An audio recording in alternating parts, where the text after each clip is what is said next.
Candlepin bowling is a New England tradition and a sport enjoyed by both girls and boys of all ages. Our show brings the game to the younger generation, featuring bright futures and brighter smiles. Hosts Dan Gauthier and Rob Taylor call the action on Candlepin for Kids.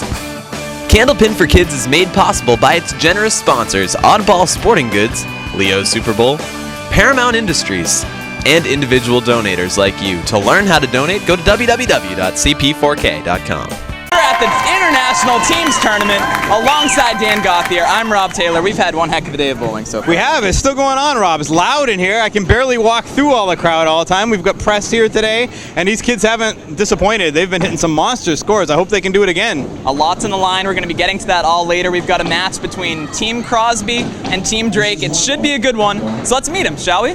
84 kids attended our team event at Pilgrim Lanes in Haverhill, Massachusetts. We cut it down to 24 for the semifinals, and 12 finalists would make it onto the show. The story was Becky Halbedel, an 11-year-old who had the highest score out of all 24 bowlers. She tossed a 116 game, which led her team to the finals. They'd come in second place. She was along with Cole Fry, Denise Pinson, Stephen Powers, Samantha Lewis, and Alex Hazert. The second highest score went to Justine DiBiasio, another unexpected name. She tossed a 115 game with 2 big marks at the end. You'll see this mark here from Shannon Scribner help her out, but their team came up just short, 16 pins, with teammates Ashley LaPlante, Hunter Johnson, Anthony Anderson, and Cody Bond. Here's Glenn Pinson from Halifax, Nova Scotia, making a pretty spare. Amanda Banks got a nice one as well, but unfortunately it wasn't enough as their team suffered some bad breaks. They were joined by Sage Johnson, Chris Pelletier, Sonia Richard, who tossed a 107, and Ryan Donnell. Finally, the top spot went to a real consistent effort as 4 bowlers on the first place team bowled over 100, including Connie Webster here. The team effort paid off as the team was the only one to break the 600 barrier. It was done by Alana Brown, Nate Fontaine, Colleen Dumas, Aaron Fontaine, Connie Webster, and state champion Christian Hayes. Here we go on Candlepin for Kids. It's Alana Brown on lane number 4. Go get him, Alana.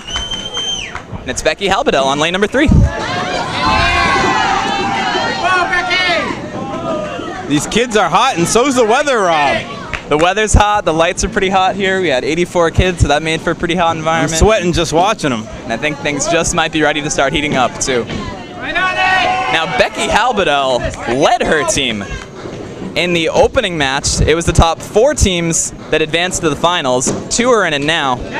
And Becky Halbedel threw a 116 through the team on her shoulders. Her high single is only 123, so she came close to that, saving her best for the team event. I heard she hit her high single just last week in the traveling league in Woburn, so she's right on top of everything already. If I remember, at the first stop we saw her, she did not want to bowl. Nah, she only hit like 240, so. She did, and it took a lot of work to get her to go on the show. I think she's glad she did. 2 spare leaves right now for our bowlers. A couple of great drops for the girls. A little help there for Alana. And she's all over it for the mark. Halbedel looking to answer, and she does. And we're off. I kind of wondered if that long layoff would make Becky Halbedel lose her accuracy, but it didn't. Now she looks like she's right there. Interesting matchup here. Cole Fry versus Nate Fontaine, 2 of the best 11 and unders in the game. And they didn't let down in the first match. Cole may have not been as high as he wanted, but Nate was on fire, almost winning the bowling balls. Absolutely fantastic. Cole already has a stake in the bowling balls. Matt McGass, 199 in 6th place. Karen Sheffield, 202 in 5th place. Cole getting a few late pins there. 206. 3rd place, TJ Brown, 208. You hear we have 2 tournaments going on at the same time here, so you probably hear some announcements in the background. That tournament should be wrapping up soon, and that should give our crowd a little extra boost. Good luck in this last game. Although they're pretty loud so far already without the extra I can barely hear myself. No, we need headsets. There you go, there you go. Nice little 10 for Nate Fontaine. Nate, if you don't know by now, you haven't been watching our show, is the grandson of Tom Ulster. And you can see some of that Ulster blood in him with the form. They wanted to name their team Team Ulster, but we made them pick something related to Canada. We did. It's Team Drake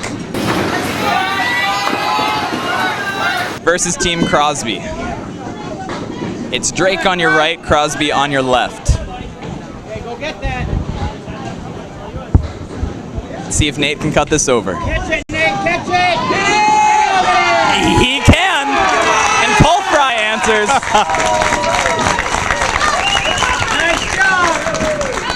Boy, Rob, we could only hope the rest of the match goes like these first two bowlers, You're huh? telling me, Dan. Excitement is high. Palpable. Palpable, even. I've been studying my vocabulary before this. Colleen Dumas on lane number 4. Denise Pinsent on lane number 3. Denise Pinsent is from Halifax, Nova Scotia. And you can tell she's from Halifax because she has quite a cheering section behind her. Yeah, that was a big cheer. It didn't help, though. She's a 5'7", a very tough but makeable leave. She'll look for the out, Colleen as well. I'd like to take a minute, too, and just thank our sponsors that we've had throughout the year. We've got this set of bowling balls and bats, which we're giving away today. Those were generously donated by Paramount Industries.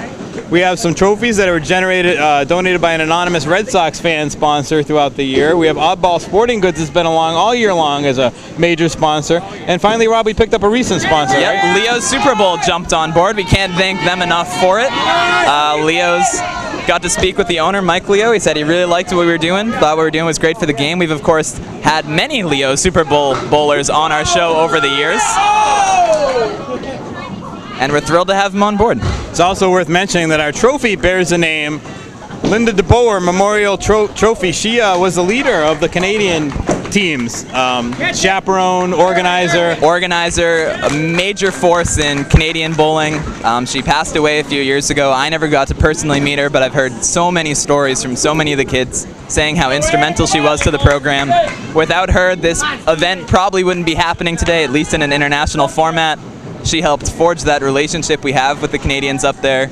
And now there's a lot of back and forth. The Pilgrim Lanes crew went up there, Woburn Bowladrome went up there.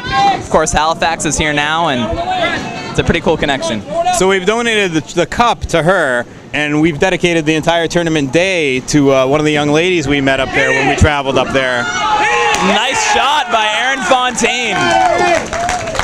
Now, unfortunately, the 15-year-old lady, Olivia Jollota, passed away in her sleep 5 days after the bowling tournament we were up there, quite unexpectedly.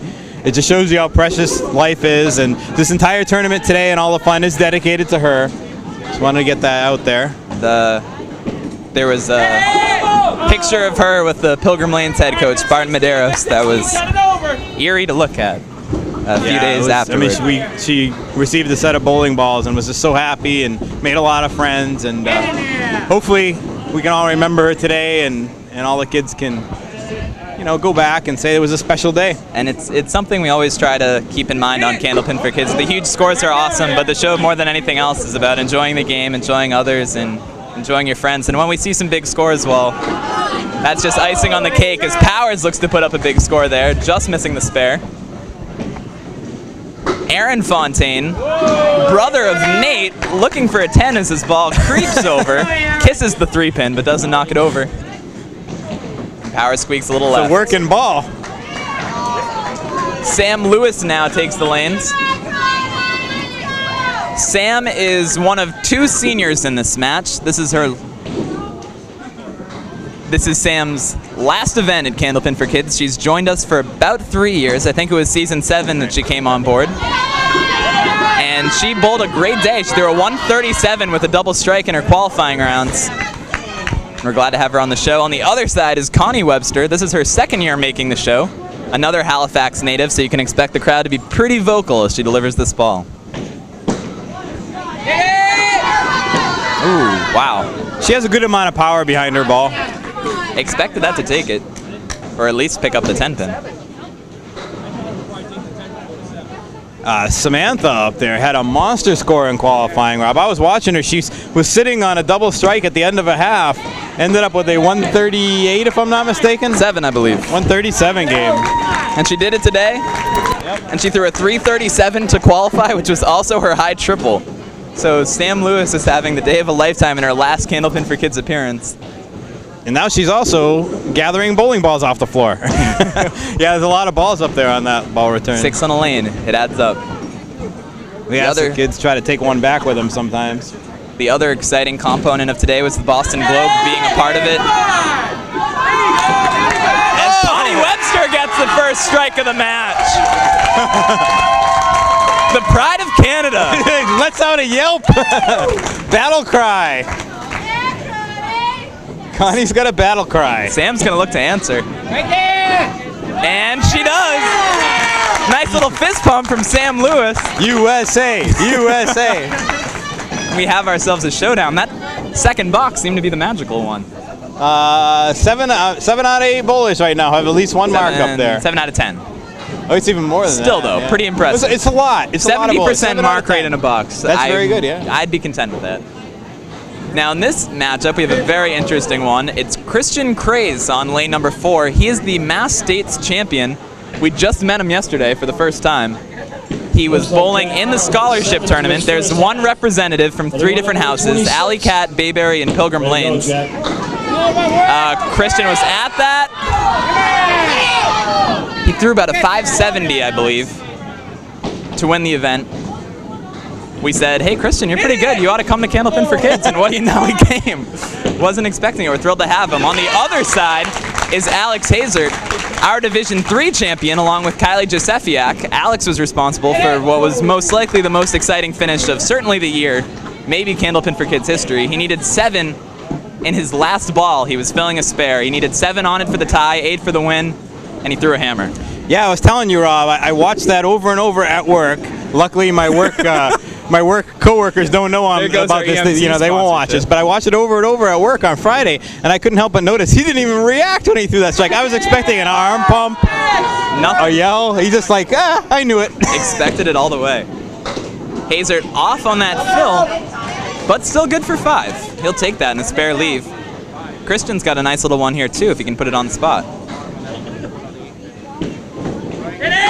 Ooh, boy, that was I'm a little half inch surprised off. by that one. Me too. Hazard a little off. He'll look for the out. Not sure his ball came back down, Rob. Saw it shoot up there. Well, we're used to the lanes and games, which we've been watching. If that was the case, the ball would have flown about 10 feet back.